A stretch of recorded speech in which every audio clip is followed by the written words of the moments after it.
Hello students, today's lecture we will discuss about Amaryllidaceae family.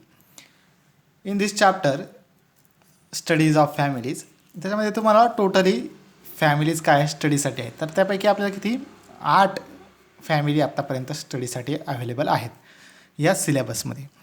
Okay, त्याच्यामध्ये अमेरिलेसी family जी आहे तर त्या फॅमिलीचं आपण फर्स्टली काय सिस्टमॅटिक पोझिशन जी आहे ती आपण बघूया. तर ही फॅमिली आहे तर अमेरिलेसी फॅमिलीचं एक्झाम्पल त्यांनी काय सांगितलं पॉलियांथस ट्युबरोझा. आता पॉलियांथस ट्युबरोझा म्हणजेच काय निशिगंध. ओके, तर निशिगंधाचं जे फ्लावर आहे किंवा प्लांट आहे हे आपण सगळ्यांना माहिती आहे. ओके, म्हणजे सिस्टमॅटिक पोझिशन काय आहे त्यामध्ये फर्स्ट आहे division. Phanerogams is the flowering plants. त्यानंतर seed bearing plants. Okay, flowering plant पण म्हणू शकतो आणि सीड बिअरिंग प्लांट्स पण आपण त्याला म्हणू शकतो. Then sub division angiosperms. आता अँजिओस्पर्म्स म्हटल्यानंतर flowering plant is seed enclose within a ovary that is called as angiospermic plants. Then ovules enclose in ovary, seeds enclose in fruits. Okay, अँजिओस्पर्मचं meaning ह्या 2 सेंटेन्समध्ये सांगितलेलं आहे. Then class monocotyledons, parallel venation, flowers trimerous. आता निशिगंध हे flower आपल्या सगळ्यांना माहिती आहे तर त्या फ्लावरला पेटल्स किंवा पाकळ्या किती आहेत 3 आहेत म्हणून त्याला ट्रायमॅरस असं म्हटलेलं आहे. देन मोनोकॉटिलिडॉन्स म्हणजे त्याच्यामध्ये पॅरलल व्हेनेशन आपल्याला ऑब्झर्व होत आहे म्हणून त्याला आपण मोनोकॉटिलिडॉन असं म्हटलेलं आहे. Then series epigyny. Epigyny means ओव्हरीची अरेंजमेंट काय झाली असेल फ्लोरल व्हलच्या खालच्या साईडला आणि फ्लोरलवर calyx, corolla and androecium are develop into top region of the ovary. Okay, म्हणजे ओव्हरीच्या वरच्या साईडला काय झालेलं असेल फ्लोरल व्हलची अरेंजमेंट असेल म्हणून त्याला इपिगायनी असं म्हटलेलं आहे. Then seeds with single cotyledon. आता मोनोकॉटिलिडॉन आहे म्हटल्यानंतर single cotyledon presents. Flowers epigynous म्हटलेलं आहे, इपिगायनी म्हणून इपिगायनस. And ovary inferior. ज्यावेळेस इन्फेरियर ओव्हरी असते त्यावेळेस फ्लावरची कंडिशन इपिगायनस असते आणि ज्यावेळेस फ्लावरची कंडिशन सुपिरियर असेल त्यावेळेस ओव्हरीची कंडिशन सुपिरियर असते आणि हायपोगायनस ओव्हरी आपण त्याला म्हणतो. Okay, then next family. Family is a amaryllidaceae. तिचं कॅरेक्टर काय सांगितलं परत प्लांट विथ रायझोमॅटस स्टेम. म्हणजे रायझोमॅटस स्टेम म्हणजेच काय त्या रूटला काय त्या स्टेमला काय रूटचं फॉर्मेशन झालेलं ऑब्झर्व होतं. Then adventitious root systems. मग त्याच्यामध्ये टॅप रूट सिस्टीम आहे पण त्याला जास्तीत जास्त का आता सेकंडरी रूट्स फॉर्मेशन होतात म्हणून त्याला ॲडव्हेंटिशियस रूट सिस्टीम असं पण म्हटलेलं आहे. Then characters. मग कॅरेक्टर्स काय काय त्याच्यामध्ये फर्स्ट म्हटलेलं आहे हॅबिट. मग त्या प्लांटचं हॅबिट काय आहे पेरेनियल हर्ब. ओके, आता पेरेनियल हर्ब आहे म्हटल्यानंतर ती प्लांट आपण 1 वर्षभर जर लावली 1 वर्षभर किंवा 1 इयर जर त्या प्लांटचा आपण प्लांट डेव्हलप केली कंटिन्यू केली तरी तिला वर्षभर काय येत राहतात फ्लावर येत राहतात म्हणून तिला पेरेनियल हर्ब असं म्हटलेलं आहे. Then with rhizomatous xerophytic habits. मग रायझोमॅटस आहे म्हटल्यानंतर काय त्या स्टेम्सवरती काय होतात आपल्या सेकंडरी रूट्स फॉर्मेशन झालेले ऑब्झर्व होतात. फॉर एक्झाम्पल जसं ज्वारी आणि मका ही जी प्लांट आहे त्या प्लांटला काय होतं बघा ज्यावेळेस प्लांट पूर्ण मॅच्युअर होते त्यावेळेस काय त्याच्या खालच्या साईडचं किंवा जो सॉईलच्या अबाव जो पार्ट आहे स्टेमचा त्याला काय होतं सेकंडरी रूट फॉर्मेशन झालेले आपल्याला ऑब्झर्व होतात आणि ते डायरेक्टली सॉईलच्या कॉन्टॅक्टमध्ये येतात. एका नोडमधून काय होतं 1 ते 2 नोडमधून काय होतं रूटचं फॉर्मेशन होतं आणि ते डायरेक्टली सॉईलच्या कॉन्टॅक्टमध्ये येतात. ते काय झालं त्याचे सेकंडरी रूट म्हणजे ॲडव्हेंटिशियस रूट सिस्टीम तिथं डेव्हलप झालेली ऑब्झर्व होते. त्याच टाईपमध्ये याच्यामध्ये आपल्याला ऑब्झर्व झालेली दिसून येते. मग झेरोपॅटिक हॅबिट म्हणजेच काय ते काय करतात ते कमी पाण्यातसुद्धा काय होतं त्यांची डेव्हलपमेंट किंवा त्यांचे ॲडॅप्टेशन ते करून घेतात आणि प्लांट डेव्हलप होते. Then stem underground rhizome bulb corn etcetera. म्हणजेच काय स्टेम कसा आहे अंडरग्राउंड आहे सॉईलच्या खालच्या साईडला किंवा सॉईल त्याच्यावरती पूर्ण ओव्हरलॅप झालेले असते तिथं त्या ठिकाणी स्टेम फॉर्मेशन होतं. रायझोम म्हणजेच काय root like structure. Rhizomes means potato. त्यानंतर ॲरम म्हणजे आळू.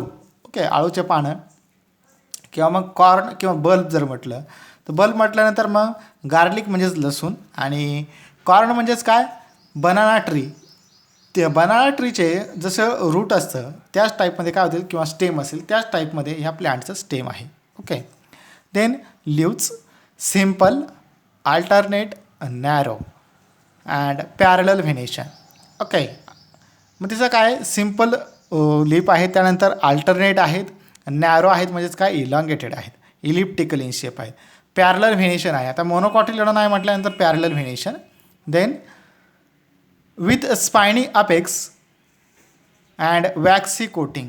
मग काय होतं आहे, आता फॉर एक्झाम्पल जर तुम्ही ब्रिंजल किंवा मग ट्रायगॅक्स प्रोक्युम्बस म्हणजेच काय टणटणी किंवा एक दांडी आपण त्याला म्हणतो, ही जी प्लॅन्ट जर बघितली तर तिच्या लिपवरती आपल्याला हेअरी आउटग्रोथ किंवा स्पायनी आउटग्रोथ त्या ब्रिंजलच्या लिपवरती आपल्याला ऑब्झर्व होते. त्याच टाईपमध्ये या मिरिडिसी किंवा ॲमेरिलिसी फॅमिलीमध्ये पॉलॅन्थस ट्युबरोजा या प्लॅन्टवरती का आपल्याला प्लॅन्टच्या लिप्सवरती आउटग्रोईंग किंवा हेअरी आउटग्रोथ ऑब्झर्व झालेली दिसून येते. Then inflorescence. आता इन्फ्लोरेसन्स काय आहे, inflorescence is a nothing but the bunch of flowers किंवा ग्रुप ऑफ फ्लावर्स.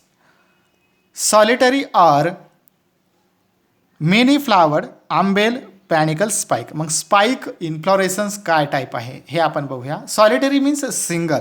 ओके. आणि स्पाइक हे काय आहे हे आपण बघूया. It is a type of spike inflorescence. Okay. या टाईपमध्ये काय होतील आपल्याला त्याचे फ्लावर डेव्हलप झालेले दिसून येतील. हा सेंट्रल ॲक्सिस असेल आणि सेंट्रल ॲक्सिसवरती हे फ्लावरची काय झालेली असेल अरेंजमेंट झालेली असेल, डेव्हलपमेंट झालेली असेल. म्हणजे ओल्ड फ्लावर आहे ते बेसला असेल आणि जे यंग फ्लावर असतील ते टॉप रिजनला अपेक्स रिजनला काय होतील डेव्हलप झालेली असतील. ओके. ही त्याला इलॉंगेट काय आहे ब्रॅक्ट आहे. ही जी आउटग्रोथ जी दिसते आपल्याला तिला ब्रॅक्ट असं म्हटलेलं आहे, म्हणून फ्लावर आर ब्रॅक्टेड असं पण आपण पुढं म्हटलेलं आहे.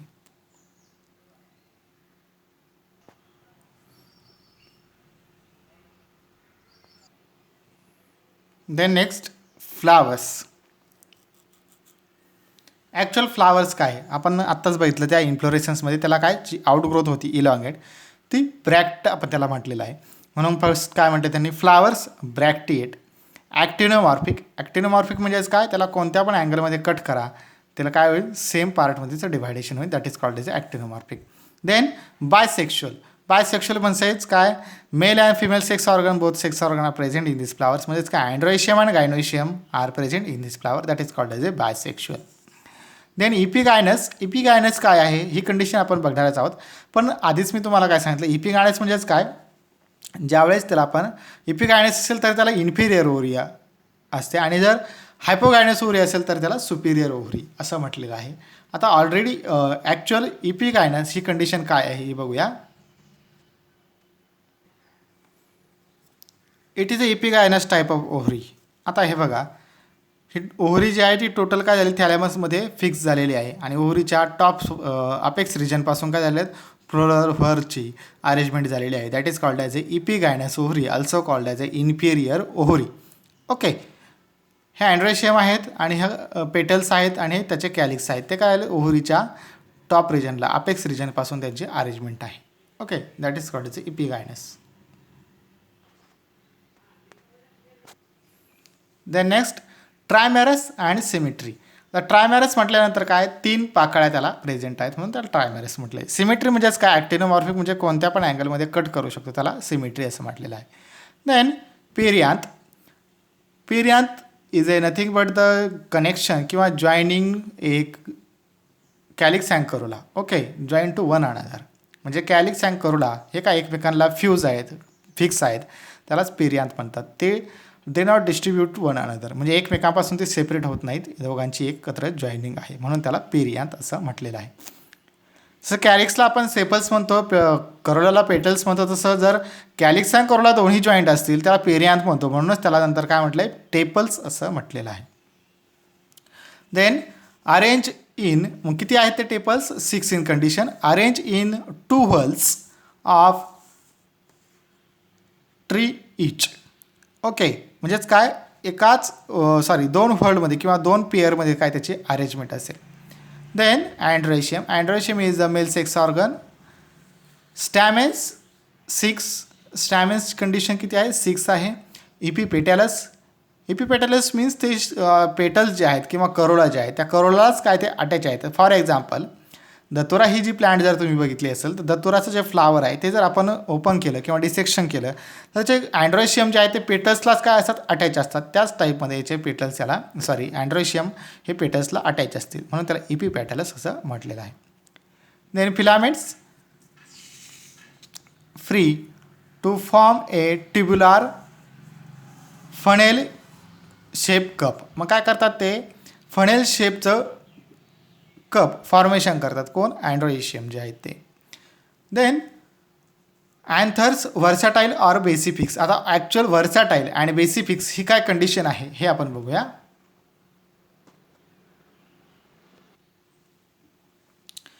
It is a type of versatile anther. आता वर्सॅटाईल अँथर म्हणजेच काय, आता या टाईपमध्ये जे अँथर दाखवलेलं आहे या टाईपमध्ये जो अँथर असेल त्याला वर्सॅटाईल अँथर असं म्हटलेलं आहे. ओके. आणि तो बेसिफिक्स आहे. वर्सॅटाईल आहे पण बेसिफिक्स आहे. तर बेसिफिक्स कसं ते बघूया.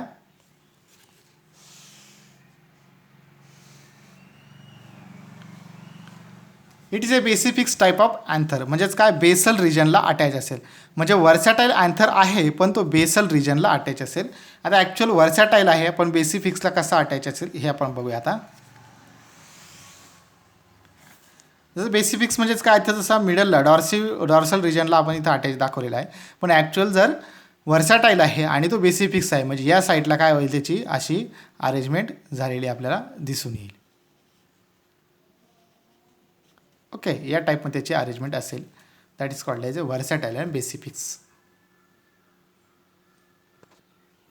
Then gynoecium is the female sex organ in this flower. Carpellary syncarpous. Tri means 3 locules are present in this flower किंवा in this ovary. Syncarpous means fuse one another. Ovary inferior. Okay. Inferior ovary म्हटलेलं आहे म्हणजे CP गायनस. ट्रायलोक्युलर. आता ट्रायकार्पेलरी म्हटल्यानंतर ट्रायलोक्युलर. ओव्ह्युल्स many. Okay. ओव्ह्युल्स किती असतील त्याच्यामध्ये many असतील number of. And then last placentation axile placentation. आता ॲक्च्युअल ॲक्झाईल प्लासंटेशन काय आहे हे बघू. It is a axile type of placentation. हा सेंटरला प्लासेंटा आहे आणि त्या प्लासेंटालाच काय ॲक्झाईल रिजनला हे ओव्ह्युल्स अटॅच आहेत. ओके. हे त्याचे लोक्युल आहे म्हणजेच काय ॲक्झाईल प्लासंटेशन. का तर ॲक्झाईल रिजनला ते अटॅच आहे म्हणून ॲक्झाईल प्लासंटेशन.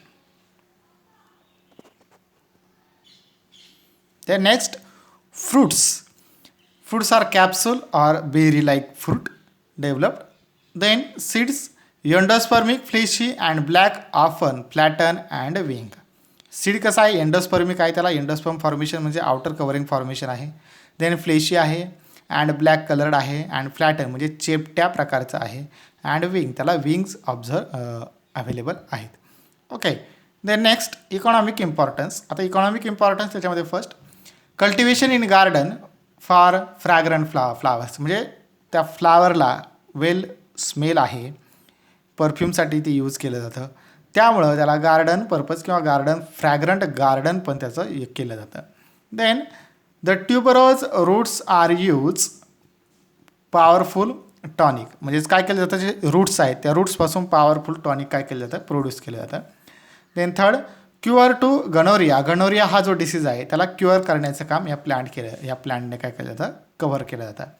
Then essential oil is a perfumery किंवा इसेन्शियल ऑइल आणि परफ्युमरी ही जी प्रोडक्ट आहेत हे प्रोडक्ट या फ्लावरच्या नेक्टरपासून किंवा स्मेलपासून काय केले जातात तयार केले जातात. हे त्याचे इकॉनॉमिक इम्पॉर्टन्स आहेत. Okay. Then next floral formula. तर फ्लोरल फॉर्म्युला जो आहे आणि फ्लोरल डायग्रॅम हे आपण सोबतच एक्सप्लेन करूया. त्याच्यामध्ये काय सांगितलं फर्स्ट फ्लोरल फॉर्म्युलामध्ये ब्रॅक्ट. ओके. BR म्हणजेच काय ब्रॅक्ट. फ्लावर्स आर ब्रॅक्टिएट म्हणजे त्याला ही रेड कलरचे आपण ब्रॅक्ट दाखवले आहे that is called as a bracteate flower. Then bisexual. आता अँड्रोशियम आणि गायनोशियम. ओके. हे अँड्रोशियम आहेत आणि अँड्रोशियम आणि ह्यामधला गायनोशियम आहे दोन्ही सेक्स ऑर्गन प्रेझेंट आहेत म्हणून त्याला बायसेक्शुअल म्हटलेलं आहे. देन ॲक्टिनोमॉर्फिक. आता ॲक्टिनोमॉर्फिक म्हणजेच काय हे त्याचं साईन आपण दाखवलेलं आहे प्लस त्याला राऊंड केलेला आहे. ओके. सर्कलमध्ये प्लस साईन. मग ते आपण कोणत्या पण अँगलमध्ये कट केलं तर त्याचा सेम पार्टमध्ये डिव्हायडेशन होतं. That is called as actinomorphic flower. Then perianth. आता पेरियांत म्हणजेच काय, calyx and corolla not distributed one another. Okay, म्हणजेच काय एकमेकांपासून ते सेपरेट होत नाहीत म्हणून त्याला पेरियांत असं म्हटलेलं आहे. मग ते पेरियांत जॉईंट आहेत. आता हे बघा इथं कॅलिक्स अँड करोला आपण जॉईंट दाखवलेले आहेत. ओके, ही त्याची जॉईनिंग आहे. Then androecium 3+3. मग अँड्रोशियम किती आहेत, 3+3 दाखवलेले आहे, म्हणजे 3 आहेत आणि ते कसे आहेत, जॉईंट आहेत. ओके, म्हणून त्याला इन ब्रॅकेटमध्ये आपण घेतलेलं आहे. Okay, then gynoecium inferior ovary किंवा इपिगायनस इन कंडिशन. मग gynoecium carpellary 3 carpels is present आणि कशा आहेत ते इन्फिरियर आहे, इपिगायनस आहे, म्हणून त्याला वरच्या साईडला आपण काय केलं आहे, अंडरलाईन केलेलं आहे. That is called as a inferior ovary. Floral diagram and floral formula of polianthes tuberosa a amaryllidaceae family. Okay, chapter number 5 is finished.